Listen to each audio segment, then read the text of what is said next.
Brown and producer Paige. How you doing, Paige? Great. How are you doing?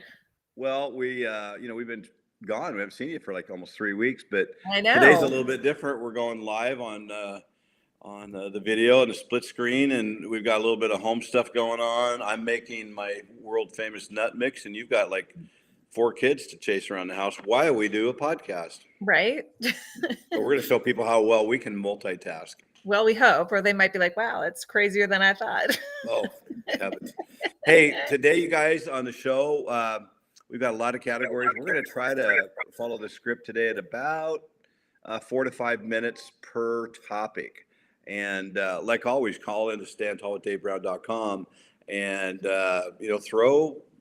post podcast questions at us. We want to get more and more into that. So we can, respond to the things you're thinking about too, not just what we're thinking about.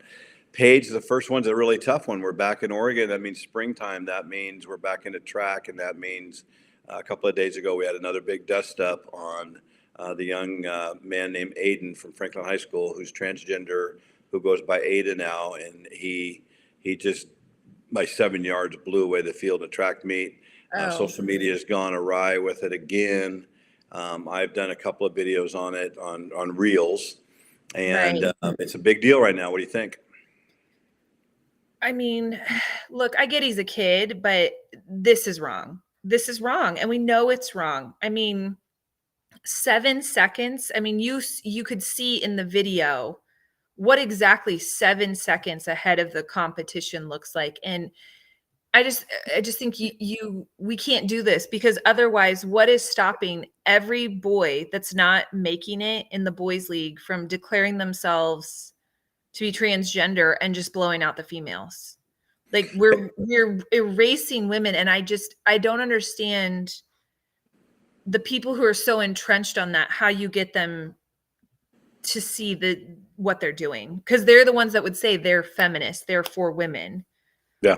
And yet they're going to completely decimate women's sports. It's going to be just trans men I don't know what they are. They're men. It'll be boys in girl sports. Yeah. I wanted to ask you this question. I thought about this last couple of days. I know you'll have a good opinion on it. Oh, boy. Of course you will. But I guess my opinion is as we go into this realm of, again, this year, it's hitting Oregon really hard, that we have this young man who we both believe is a boy who is, competing against girls. But the bigger question, even the 7 yards or meters in the race, is the fact, the mental and the emotional toll. We both know, being both played sports, we both know, having kids, that the emotional toll sometimes can be far greater than actually a broken bone. And so yesterday I had somebody respond. They said, well, has any girl gotten hurt? And I replied, I'm trying to be nice. I just said, well, that doesn't really have anything to bear with it. That would be a factor. Injuries are part of sports. But I said, far more than this girl getting hurt in a track meet, which you don't normally, unless you pull a muscle or right like that. Track's not a contact or sport. trip on a hurdle or something. Yeah. I mean, you could get hurt.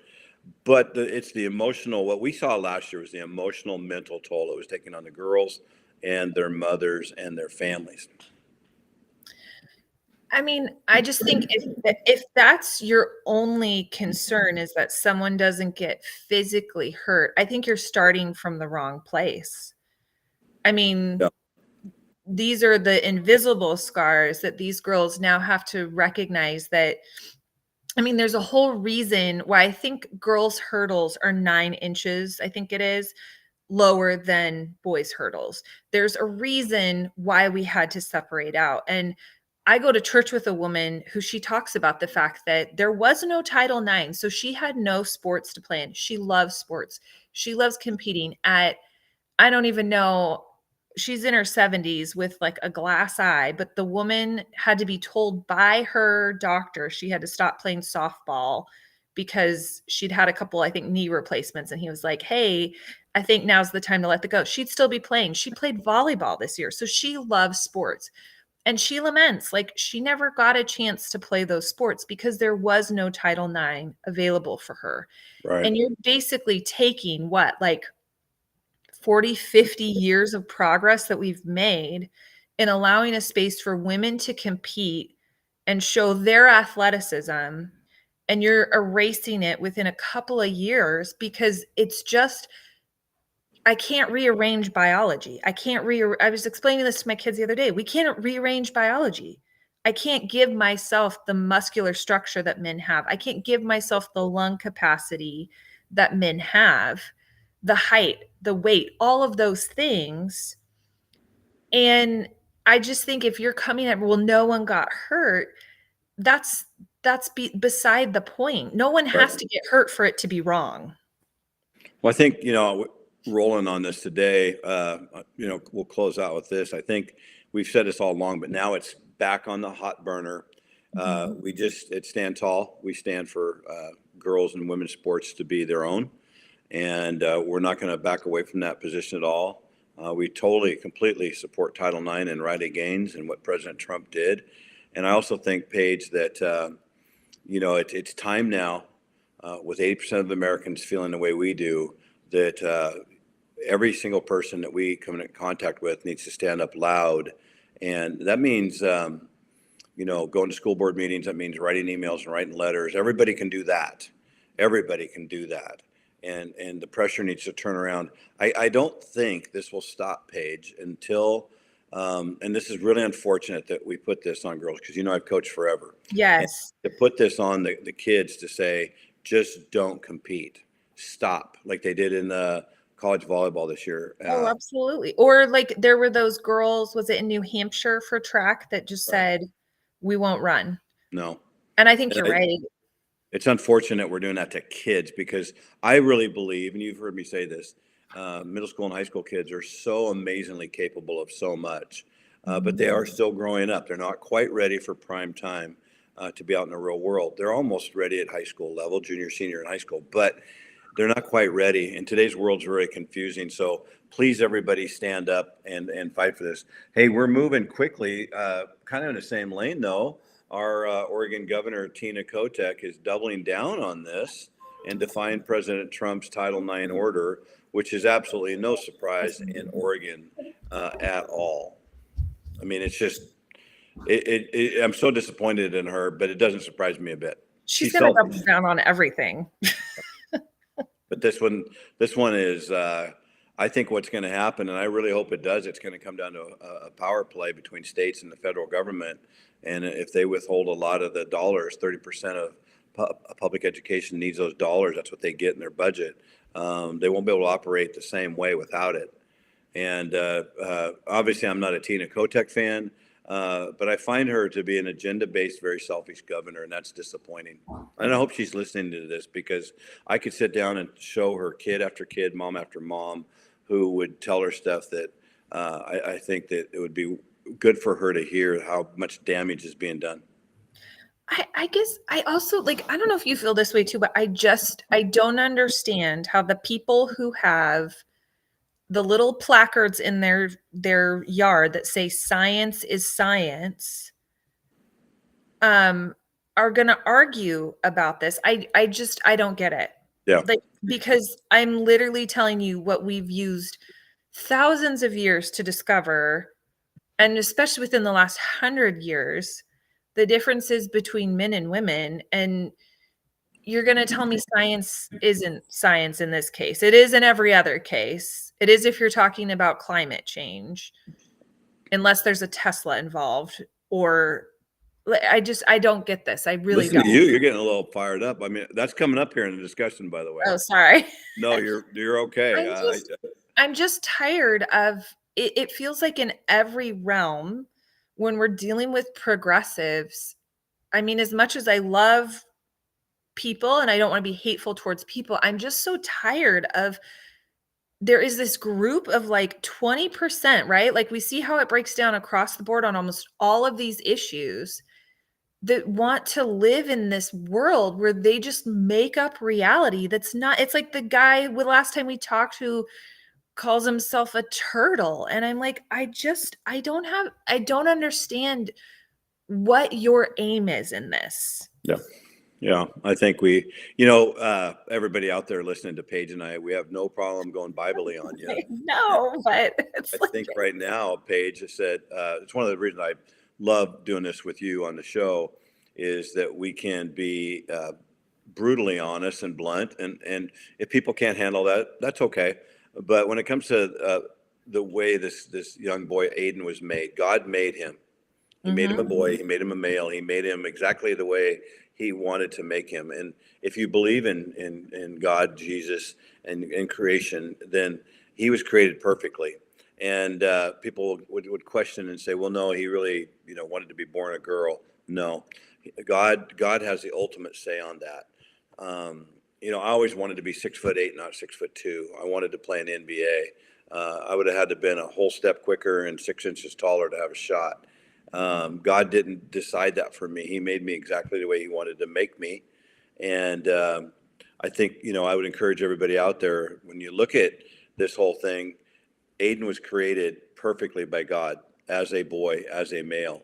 And unfortunately, in this world, and there's people with agendas that have distorted that for him and many others. Moving on, we've got the Law Fair in Washington, D.C., which reminds me of the Law Fair that we've gone through here in Newburgh and Loudoun County, Virginia. We just got done with our last two lawsuits where we had to write checks for, and it's a real deal. And we know right now that the lawfare is running rampant at the national level. And this is what the left does. They try to tie everything up into courts and slow everything down and mess it up. is there like specific cases that you're thinking of with that? Because I'll be honest, like some of this I'm okay with. If we want, like, I trust our system. Let me put it that way. I'm not for lawfare. I'm not for what happened to you. But in some of this stuff that, like, if we're talking about like some of the things Trump is trying to go through and do, if we want to try to bust some of it out in the courts, I'm kind of okay with that. Like, I'm kind of okay with let's. I understand, like, now we have this issue of, some of the judges that are in there, are they trying to go behind? But I think that's a good lesson for us as the electorate as well, is that elections have consequences. If you're going to put an extremely progressive person in office who gets the chance to put all these judges into place, that's the cards you played with. That's the game you decided to play. And so I'm not for lawfare, but I am okay with, if we want to make sure that all the things that are happening are constitutional. I don't, just because it's my guy in office doesn't mean I want him going rogue. No, I get you. I think like the lawsuit for, like they're going to go hard after the Department of Education being, Oh gosh. slowed way down, tried to eliminate. I know as a person who's been in education, been on a school board, that my wife Okay, well, also. now you've got me totally on your side. Yeah, that's dumb. Like, But I it's mean, they're just, going to fight that tooth and nail. And you know what? I guess I agree with you a little bit. Fight goes both ways. well, And let's make so, sure it's constitutional, right? Like, let's make sure we're actually doing things. We're not losing our principles just to get our way. But honestly, the show that I listened to just broke down why they got, like, why Jimmy Carter put the Department of Education into place, and it was just to buy off the teachers union for the yeah, election. So it never had some grand scheming purpose like everybody wants to say. And Trump said today, they're not touching the stuff for like kids with special needs. They're not touching like the Pell Grants and stuff like that. So there's certain things that are going to be fine. So everyone needs right. to just calm down. Like, calm down and let's get Yeah. rid of it. Let's be honest, it hasn't done any good. I think if Doge does one other thing besides the 105 billion they've saved since last 2 weeks ago, it would be the fact that if we're looking at all these departments in the federal government saying, how good a job are you guys doing? Because if you're working for me, I want to know how good a job you're doing. Show me the money, show me the reports, show me the information, show me. Next one up is I got we're moving quickly. We've never really done this. We like to stay on subjects, but the Russian-Ukraine war, there's a lot of movement in a positive direction. We're nowhere near where it needs to be, but they're working on a ceasefire peace agreement to try to get it to the point where they can stop the killing I appreciate President Trump when he does say, when you break this war down to its very basic core, we're killing lots of people over there. We're not. They are. They're killing Ukrainian people. They're soldiers, Russian soldiers, and Or Korean soldiers. Korean soldiers. So, you know, I think this whole thing, I really believe President Trump's going to get this thing done. Both Ukraine and Russia are going to have to do some maneuvering a little bit. They both need to get out of this war really bad. And also at the same time, it's an opportunity for the United States to get back into better relations with Russia and start getting back to some places where we've been before. Interesting question for you, Paige. Are you ready for this? Sure. So moving on, this is kind of a tie-in the same way. We just released all the JFK things President Trump promised out in his elections. And one of the things that just blew me away was President Eisenhower, late 1959, 1960, before Kennedy came in, right? Eisenhower had been the 8-year president, and he was also the commander-in-chief, 5-star general of World War II, one of the great American patriots. Some people didn't love his presidency, but okay. But he fought through the whole Cold War as president. And then he says in his last speech, there is hey, buddy, there is a very good chance that the deep state within our country now is more dangerous than the enemy without. He said this on his last address, black and white TV in like 1959, 1960. And then we had the assassination of President Kennedy, the Bay of Pigs, all the things that were done through that era, and then the escalation of the Vietnam War as soon as he was assassinated, which fed into the great military. They call it the American war machine or whatever they call it. Sure. Oops. Hang just a second. So I think right now we're at that spot where it's fascinating what's going to come out of the JFK stuff. Well, and it's funny because I've been seeing a lot of stuff on like X where people are joking, like, can anyone disseminate the 80,000 pages for me? You know, and all the anti-Semites saw Israel's name in there 4 times and have decided it's Israel. But I do think it probably isn't going to show us as much as we hope. But I do wonder, yeah, is there some sort of, was it some of our departments feeling like they had a little too much power? I feel after being at the book depository, I've toured LBJ's ranch. I've done a lot of history research on this. I honestly feel he was part of the whole thing. He changed President Kennedy's route the day of the shooting. He changed it. He was personally in charge of that in Dallas, Texas. He changed it. And I just really believe that if he was involved, and there was a lot of people in Washington involved. He was despicable too. I mean, the whole reason he really propped up welfare was just to make sure certain segments of the population would always vote a certain way. I mean, he was racist. I mean, I'm sorry, I got no love for LBJ. No. Yeah, I mean, it's went out there. I think it'll take them many years to dissect all this stuff that was brought out. What's it been, 62 years or whatever? It's long overdue, and I think that if anything, it will open up a dialogue for the American people to sit back and say, hey, we need to actually all of us, I mean, you, me, and everybody, we need to get more involved in our local politics, our national politics. We need to demand better. And I always tell you, I really want term limits. I don't want people in there for 50 years like Joe Biden. I want them in and out, Nate. Well, can we talk about the fact that how many people, like, and I know I'm probably jumping the gun here, but like how many people are going nuts over Elon Musk and like, oh, he's in that meeting and what are his, conflicts of interest?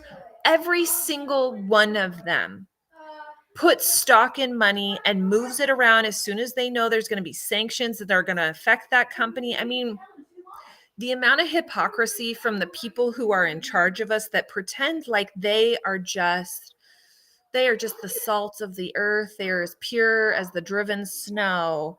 And yet, let's look at what their salary is as a public figure and how much money they accrue outside of that. Like, save me that speech, please.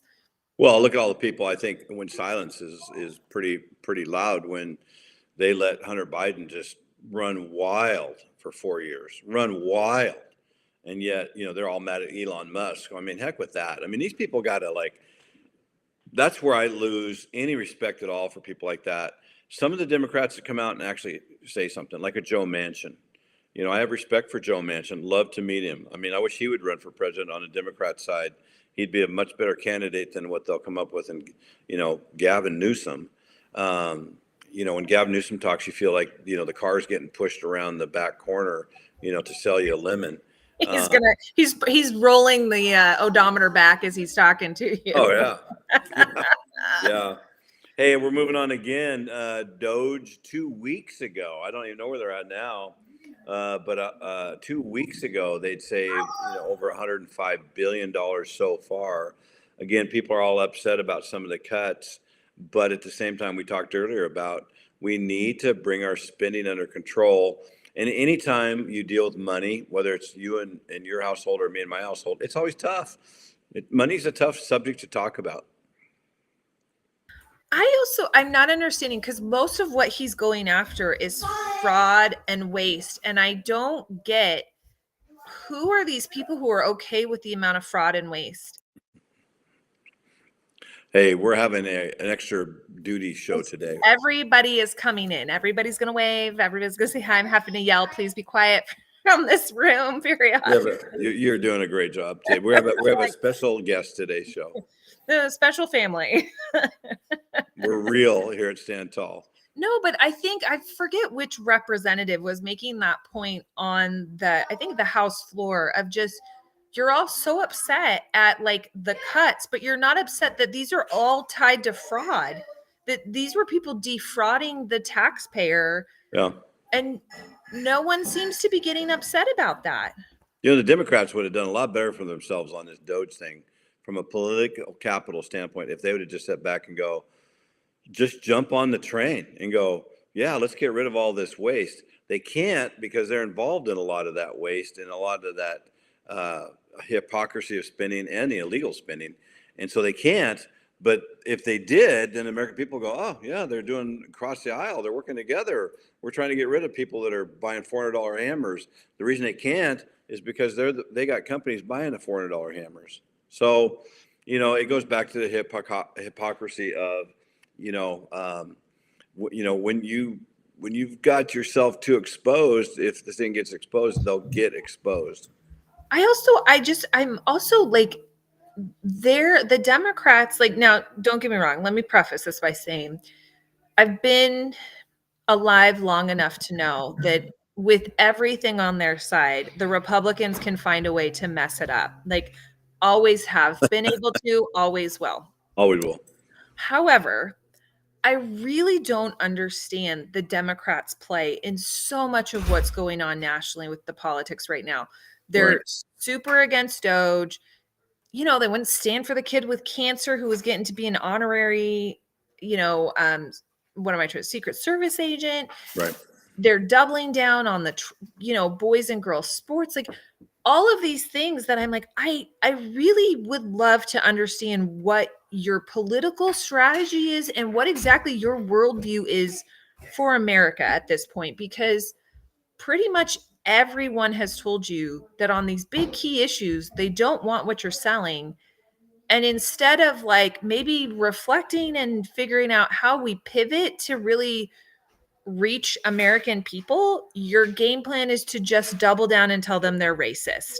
I mean, I don't get this. I don't understand it. Yeah, moving down on this thing, kind of still staying in the money thing, though. I just, there's a big deal going on now with young people in the United States who are not being able to save money. And you know what was really fascinating about this? It's they're making more money than they've ever made, but they have this little problem about saving because they're putting the highest level of their income in discretionary spending than ever in any other age group. But the other part of it is, and this is a fact, they've got this cell phone, which is a computer, which is a banking system, which is just swipe, swipe, swipe, and go, go, go. And so they're spending money it's so easy to just swipe a $7 coffee or a $40 t-shirt. They do it, and then all of a sudden they're not saving any money. I think it also explains why so many of them don't understand why what Elon Musk is doing is so important. If you just think that money just can be created, oh, the government will just print more. That's not how this works. Yeah. There has to be like things behind that money. I mean, don't know him, don't make any money off this, but I would tell everyone go take like a Dave Ramsey financial peace university Absolutely. course so you can understand why cash is king. Growing up as the daughter of a banker, like who's the credit guy, like cash is king. So if you want to be in a good place, cash. But yeah, I agree with you. I think that's so much of our issues that we've so many people. Plus, like, let's look at the math scores. I was just hearing a thing about where like fourth and eighth graders are in math, and I think it was for New York State, which is or New York City schools, which is like the biggest school district in the US. I think it's something like 25% of like fourth graders are at where they need to be for math, or so. It's like abysmal. We've had this going on it's kind of going back to our education. You've got kids that don't understand math who have been taught to just spend, spend, spend. And we wonder why our economy is in such a mess, because we don't have a citizenry who knows how to keep their officials accountable. And the officials have learned, if I just spend money on my people, they'll be happy and keep electing me. Yeah, I agree totally. I think, with that, I want to, we've got some more big things, but I kind of want to take a fun exit here. Ooh.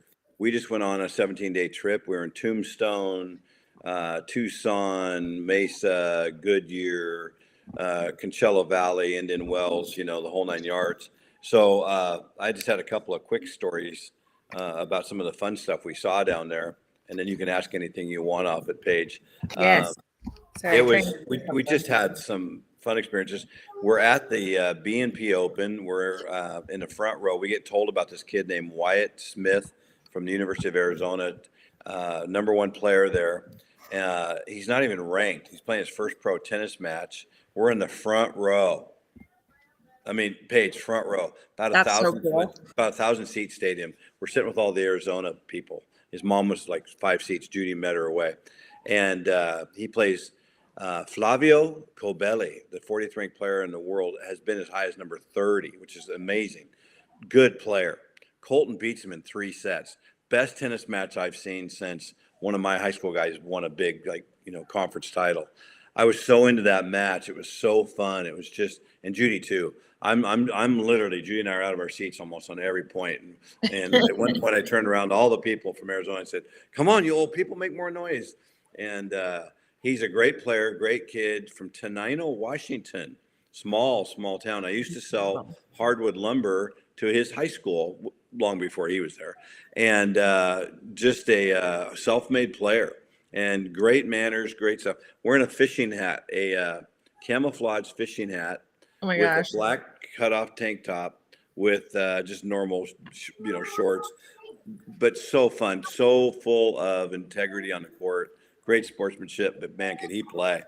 And he's so good looking. All the girls there, you watch them drop jawed. He's just like. So anyway, that's funny. That was a fun one. Okay, so what was your favorite part? Like, what was your favorite part of the trip? Just being with Judy for that long. We saw my sister and we saw our unofficial adopted son, his family. But probably my highlight for me personally was Mike Hopkins played for me at Newburgh High School, went on to play at Westmont College in Los Angeles. And he and I had been talking. He came over on Friday last week and a week and a half ago. And we got to hook up for a couple hours and just talk and chat. And I put a video on the reels. When we get this figured out, we'll get it on a part of a podcast. He's a great kid, 24, teaching tennis, working in business, loves the LA sunshiny lifestyle. All his college friends are still all there. But he grew up in Newburgh, Oregon. That's awesome. That's really cool. Love the kid. One of my top 5 all-time kids I've ever coached. We did a video. When we did the video, we're in the stands, and we're watching a tennis match going. There's a break in the action, and so there's like 50 people watching to shoot this video. We're doing it by hand, and it was so fun, so fun. That's so cool. Oh my gosh, That I would be love my that. highlight. And then, yeah, seeing Tombstone was pretty cool. It's a touristy town for sure, but that's one of my all-time favorite movies. Even though they take a lot of liberties, but you're meeting these character actors that are playing Wyatt Earp and Doc Holliday and stuff. But here's the funny one. So I know we're a G-rated show, but we're in Big Kate's Saloon, packed out. The only reason we got in when we did is because they had a table for two, and most people had groups of 4 or 5 or 6. So we're sitting there. Judy and I go put these big old Tombstone coats and hats, and they had these real guns that were, of course, not usable, but they were like authentic Oh heavyweight. yeah. So we do a video. The only problem with the video is Judy's in the video. She's looking really good in her coat and everything. The picture behind the piano right there is Big Kate. Well, Big Kate lived an interesting life. Let's just put it that way. So Big Kate doesn't have a lot of clothes on, probably Ooh. none. Oh. So there she is in all her splendor, and it's in the video that we're shooting for Stand Tall with Dave Brown and Judy. Yes. My Judy. And so we're like, I go, oh snap. Edit. So I finally put it online. There was one with another person, that waitress shot me and Judy both. But, we're editing this thing down to get rid of the picture because it's a big picture. A lot of big stuff Life happening. size.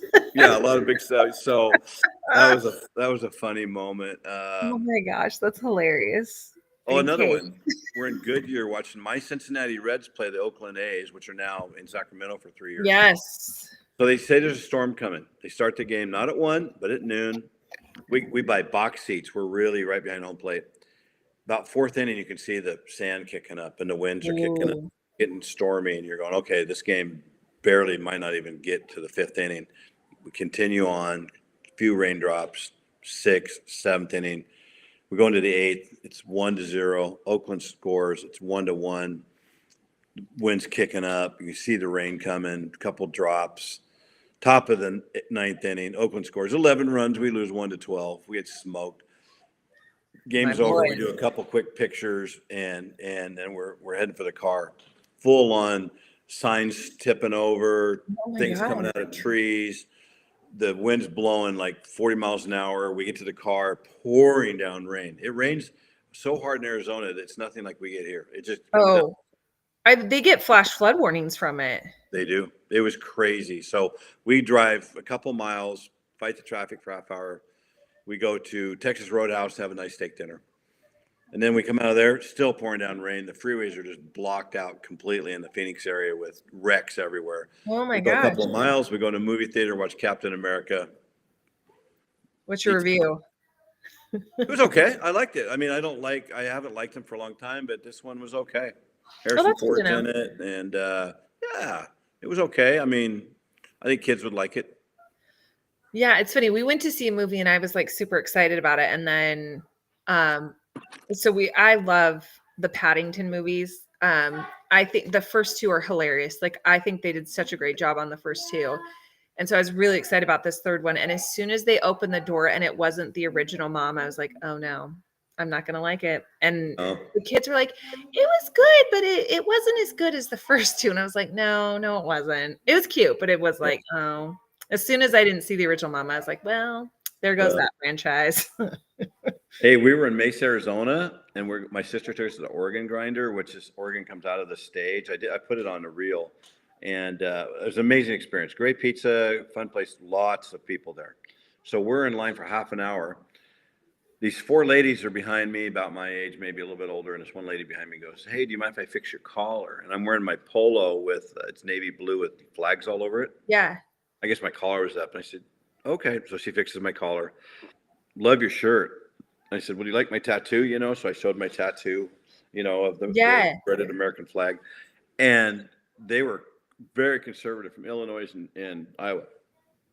And so fun to talk to. When they found out I was a delegate for Oregon in the Republican National Convention, I was literally their most favorite person outside of Donald Trump. They wanted to hear all about it. So for a half hour, sit there and talk. And I said, can you be a little quieter because the lady at the front of the line here, we were with my sister, husband, two other couples, and I said, she's kind of from Colorado, and she's pretty progressive liberal, so we try not to talk politics here. So, and fabulous conversation with these ladies. They were so nice, so nice, Oh, that's cool. so encouraging. All they did is saw my shirt. That was it. So I love when things like that happen, where it's like just small things that you're like, oh, like you said, it started from your shirt, but it landed a yeah, fun. yeah. I think the best thing on a trip, whole thing like that, is all the people we met. We just met people everywhere, had dinner with people we don't even know from Minnesota, Wisconsin. It's fun. Judy and I like to meet people. Oh, last story. You ready for this? Okay, ready. We're driving from Tucson to Palm Springs. That's where we're flying out of. 5-hour drive. We're near Yuma. So we go to the same place we went last year and shot the footage of the U.S. border Mexican wall. Yeah. That was a good reel. So we're there. Judy goes, "You want to go in?" Last year we didn't go in. I said, no, not really. So we walk down there, and there's nobody there to block you. You go through this big swinging gate. It's like one of those things where you kind of at the mall where you go through the glass. Yeah. This one's metal bars. And the guys go, "Oh yeah, as long as you got your driver's license and a Butterfinger candy bar, you're good. Come on to Mexico." So we do. We go in. We try to come back out. Didn't like it at all. It was really pretty sketch where we're at. Start to come back out, and that gate doesn't go both ways. Oh. So then we go back, and they said, "Yeah, you got to walk all the way around and come back in over here." So we had to go back through this whole town, come back through, really sketch. We come back around, and we come around this corner. There's probably 100 people in line. We have to wait for like an hour just to get through this line. They're letting one person at a time. They had 3 people working on the U.S. side, but the gates were all there. We're still in Mexico, right? We finally get up there. Judy goes through. I get this old dude. Well, guess what we don't have is passports. Oh, no. And you were just told. Oh, he's ticked. Where's your passport? Don't have it. Why don't you have it? You have to have it. If you don't have it, you're in a lot of trouble. So this takes a while. Then he finds out that he can't find any records of Dave Allen Brown in the passport thing. So I'm like stuck with him, and he's not letting me go because I don't have a passport, and he can't find me anywhere in the system.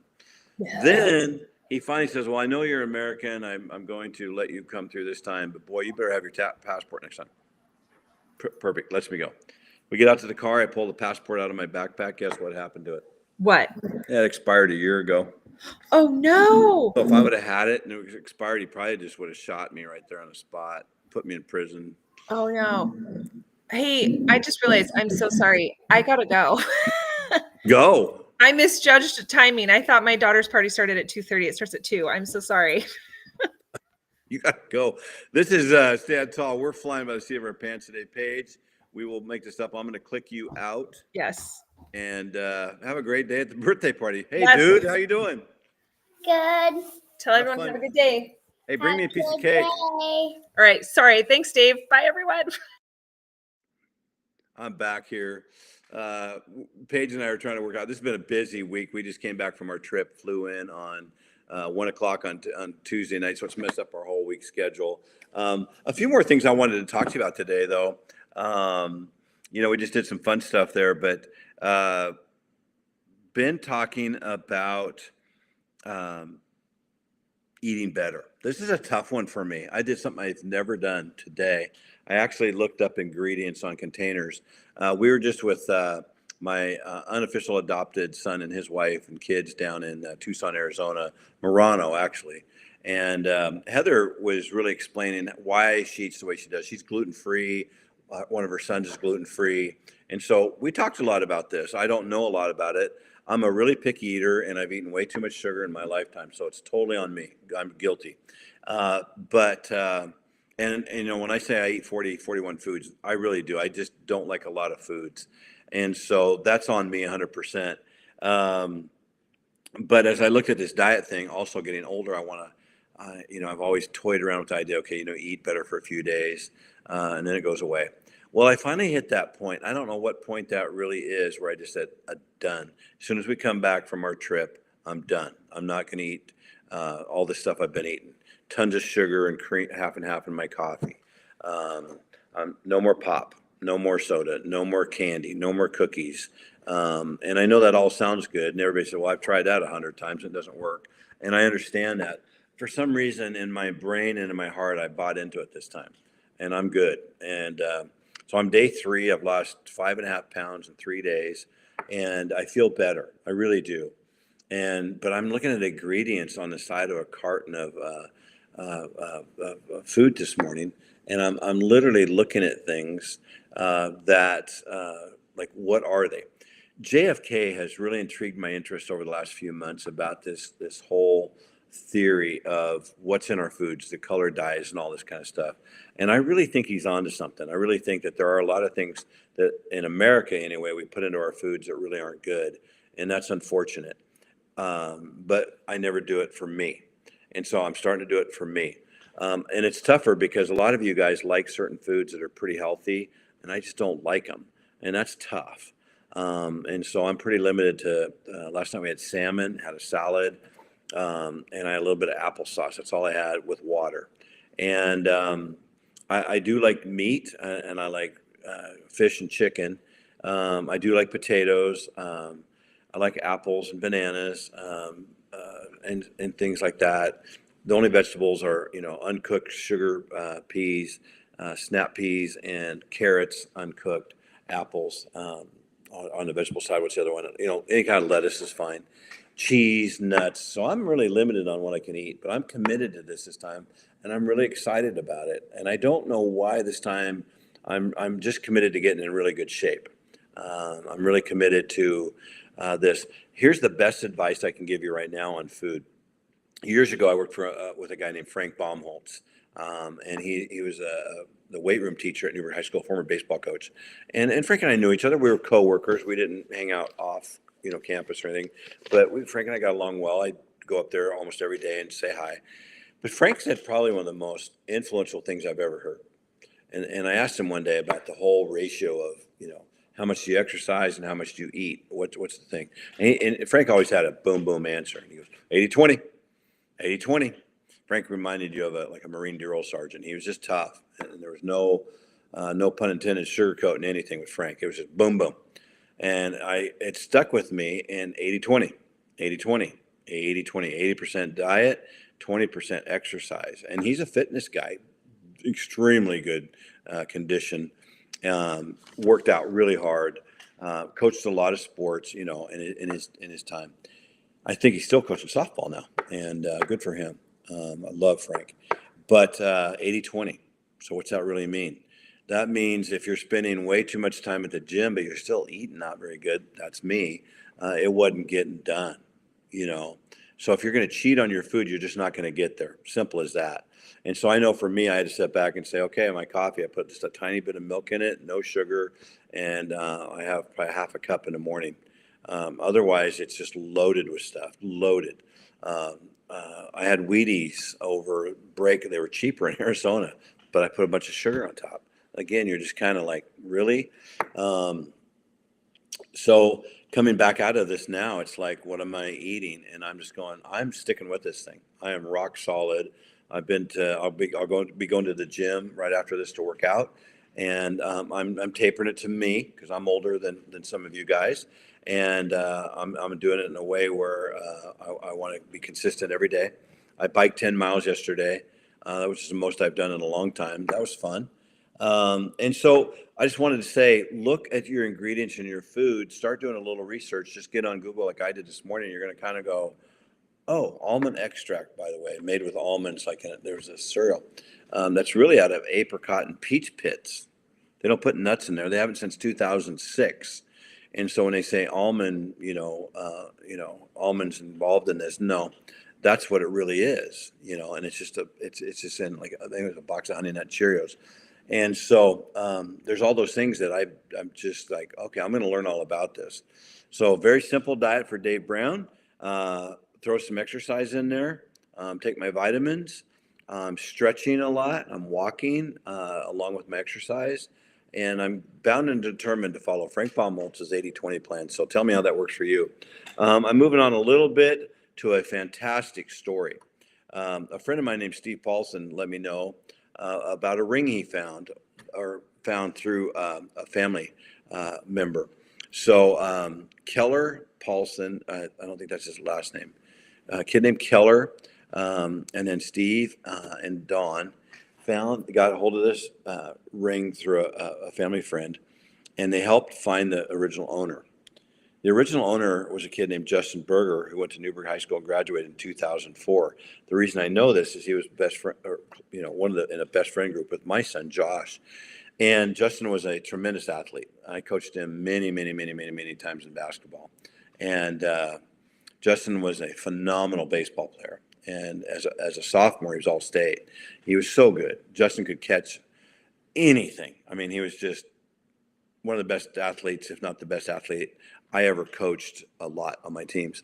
And so he was on the state championship team his sophomore year. Well, he lost his ring. I don't know if all the parents chipped in or one parent.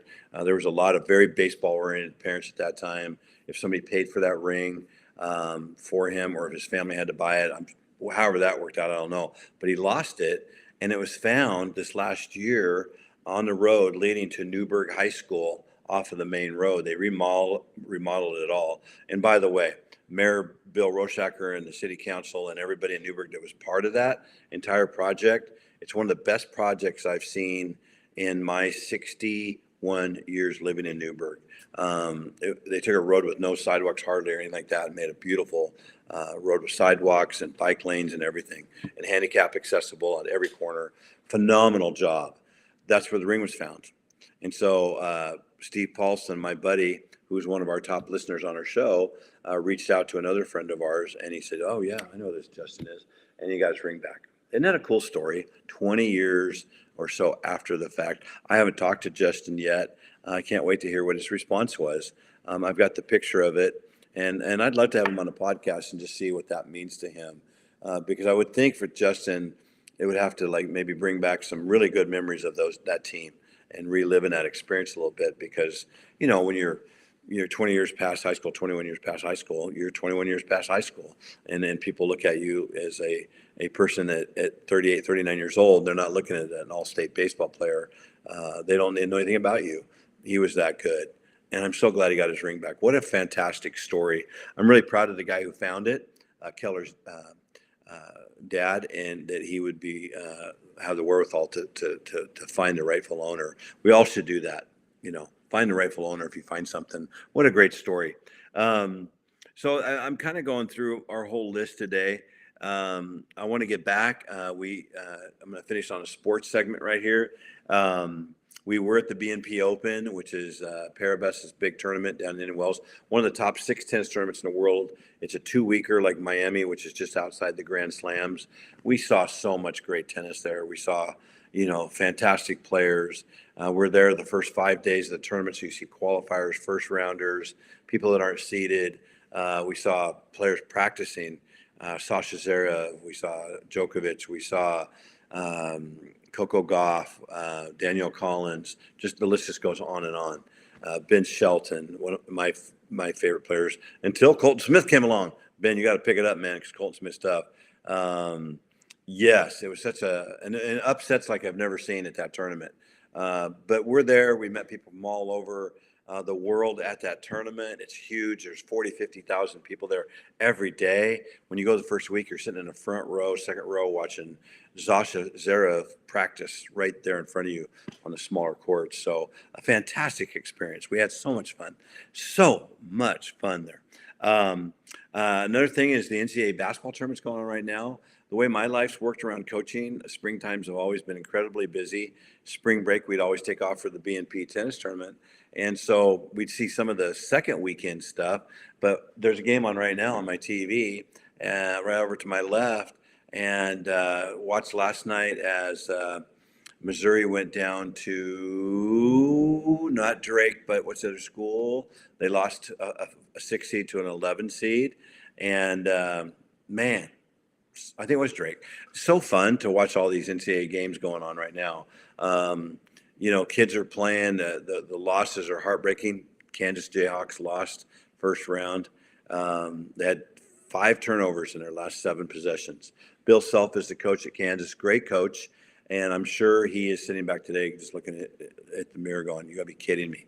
I got a top-notch team, and we're well coached, and 7 turnovers. And I watched them all. And I tell you, as a basketball coach for 20 years in high school, turnovers are death. They are in football too. And that cost them the game. Very, very tough loss for them. So the top 4 seeds are Auburn, Florida. We've got Duke, and we got Houston. Duke's awfully tough, but I made a prediction last night, which I don't normally do on a reel, that Duke will not win it. I was wearing a Duke shirt because I was at their college campus last summer. And we were at North Carolina. We were at the University of Kansas. We were at Notre Dame, and we're at Indiana Wesleyan. We were at all those college campuses just last summer. We like to visit college campuses. Well, out of those 4 teams, I think Houston wins it. Houston's kind of my kind of team. They're tough. Kelvin Sampson's the coach down there. He's a little older now than he was back in the day at Washington State, but he's a good coach, and it's a tough group of kids. And I think when push comes to shove at the NCAA tournament, tough means a lot. And but any of those teams could win it. They're the 1 seeds, probably one of those 4. But some other teams are going to have something to say about it. I think when teams win that first rounder, it's almost like the NCAA title for them. It's a huge to get to that second round. So fun. Last thing, last week we were in Mesa, but we went down to Goodyear, and the Cactus League is in full bloom down in Arizona. We saw my Cincinnati Reds versus the former Oakland A's, who are moving to Sacramento for 3 years, and we watched that game. Pitching duel, nobody's hitting the ball. There's about 10,000 seats in the ballpark. Really nice ballpark, by the way. And it's shared by the Cincinnati Reds and the Cleveland Guardians. I still like the Cleveland Indians. And so we know there's going to be a storm that day. So they moved the game time from 1 to 12. We go, get great seats behind home plate. We're watching. You can see it a little stormy off in the distance. Sand start kicking up down there in the desert. By the 4th inning, it's getting a little dicey. We're like, this game's not going to make it. And it continues on a little bit. Maybe the 5th, 6th inning, a couple of little raindrops. You can see rains coming in, and then they kind of went away, come, go. It gets worse and worse. We get to the top of the 8. It's 1-1. Okay, it's 1-1. And then we get top of 9. The A's score 11 runs. We lose 1-12 as a Cincy fan. So fun to see them play, though. And we had a great time. We sat next to some people who had their 2 little kids, and they know the owner of the Cincinnati Reds because he worked at a resort that he owns, and so they get tickets to come to those games. And but he had these 2 little kids, probably 3 and 5, and they're wearing Reds hats. It was awesome. And we all got our favorite teams, but the Cincinnati Reds are my favorite team. So there you go. The A's smoked them, though. They deserve to win. Right at the end of the game, we get up to walk out, and it's getting cooler. The winds are blowing. We take a couple more pictures, and then boom, it hits. So by the time we walk out of the stadium, now it's not a big stadium, so it's not taking much. There's palm leaves falling on the ground. There's temporary, signs out in the parking lot moving people around. They're all blown over. By the time we get down towards our car, which is probably 800, 900 feet away, it's pouring down rain. We get into our car, and we're just half wet. We're cold, and it's just pouring down rain. When it rains in Arizona, it's way more intense than it is in Oregon. And so we get out in the traffic jam, getting out of there. We get down to the freeway, and we go underneath of it. My wife finds a Texas Roadhouse. We get down to that, pouring down rain. I drop her off so she doesn't get soaked. By the time I walk in, I'm soaked, and we sit down and have a steak dinner. We love Texas Roadhouse, by the way. Great food if you ever get a chance. In the Western United States, Texas Roadhouse. They are money. So we have a great dinner. And we leave, and we're going down the road. There's traffic accidents all over the Phoenix on the 10, and there's just accidents everywhere. So we know where it's going to take 1 hour and 45 minutes to get back to where we're staying in Spirit Mesa, near my sister. And it's a retirement thing over 55, and we had a 5th wheel trailer there we'd rented. So anyway, we're driving down this road on a side road parallel on the freeway. I said, dude, let's just go see a movie. So we got to a movie house about 15 minutes later. Boom, we walk in and we see Captain America, the latest version of it, which is, if we were at home, we'd never go see that movie, but it was the best one available to us. We get a tub of popcorn. We just sat there and enjoyed the movie. We get out about 7:30. all the traffic's done. Boom, we're on the freeway. We go home, and it was just a fun day. We had so much fun on our trip. I really encourage all of you to get in the car and drive. Just get in the car and drive. Now we flew to Palm Springs, and then we drove from there, and we drove all the way to Mesa, Arizona, then down to Tucson, down into Tombstone, and then we drove all the way back to Coachella Valley, where Palm Springs is at, to fly home. But road trips are a blast. They really are. Just go. I don't wait for tomorrow. My wife Judy says this all the time. Ever since I met her, when I first met her, she was just coming out of breast cancer, and she. I had to find all about that. I didn't know anything about it, so I started going to doctor's appointments when she had screens and her reconstructive surgeons and all that. I learned a lot about it that I just didn't know. Race for the cures, year after year after year. So it was just not part of my life. But my wife will tell you, we're guaranteed today. Like right now, I'm here. We're not guaranteed to tomorrow that I'll be here or you'll be here. And so instead of being too bogged down on the life's bogged down things, and there are some, start to find the joy in your life. Start to find the things that you really like to go do, and don't put them off anymore. Just go. We know a couple that's retiring here in a couple of months, and I'm so excited for them. I don't want to say their names, but I'm so excited for them because I know they're going to travel. They're going to get their new e-bikes out, and they're just going to go have a blast. And they've deserved it. They've worked really hard for almost 40 years, and now it's time to go. And so I'd encourage you to do the same thing. We live close to the beach. We're going to drive down there in the next few days and just go walk on the beach. We haven't been there for a while. But call friends up and play dominoes, play cards with them, have somebody over for dinner, go for a walk, go to the zoo, go to a restaurant you've never been to before, spend a little extra money on that thing. And if you don't have any money at all, there's plenty of free things to do. I know a lot of people are getting into pickleball. It's an easy game to play, to start. It doesn't hardly cost anything. Just go have fun. Get off that couch, get off that TV, and just go have a blast out there. There's so many things where we live right now, the St. Paul Rodeo, the Pendleton Roundup, the Wallowa Mountains, Wallowa Lake over in Eastern Oregon. Within 6 hours, we can be there, 7 hours. Man, we got the beach 70 minutes away from our house. There are hikes and waterways galore. We have so many opportunities here in Oregon to go to. On our trip in 17 days, same thing. If you get down in that Phoenix area, there is hikes everywhere. Tucson, same thing. Everywhere you go, super exciting. It was amazing to me when we were at the tennis tournament how many people don't play tennis, but they'd love to watch it. And so they were there and just having the time of their lives. Going to that baseball game again. I'd rather watch tennis at this point in my life, but I'll tell you what, to go to a Cactus League game, we saw 2 last year. We saw 1 this year. What a treat. What a treat. And last year in the fall, we were in Mesa. We went down to, I'm trying to think of the name of the town, and we caught the Arizona Cardinals NFL team against the Atlanta Falcons. First time I've ever seen an NFL game. I would love to go to another one. It was that much fun. This year I have a few new goals. I want to go watch some University of Portland tennis. I really would like to get down to the University of Oregon, even though I'm an Oregon State Beeve guy. I'd like to watch their tennis team. They're very good at U of O. I would like to get in and see a Portland Timbers soccer game. I never got a chance to play soccer. I've learned to like it. I've heard the experience is amazing and would like to go do that. And so we're going to try to go do some stuff that a little bit different this year and experience some new stuff. So, Stand Tall with Paige and producer Rob. We got all kinds of things moving forward, you guys. And we're always praying for everybody that tunes in that, your life's going good. I know in the last 3 weeks for me, I've had 2 close friends lose their mother-in-laws. And very tough. Older women that passed away for sure, but still, loss is a loss and hard to go through.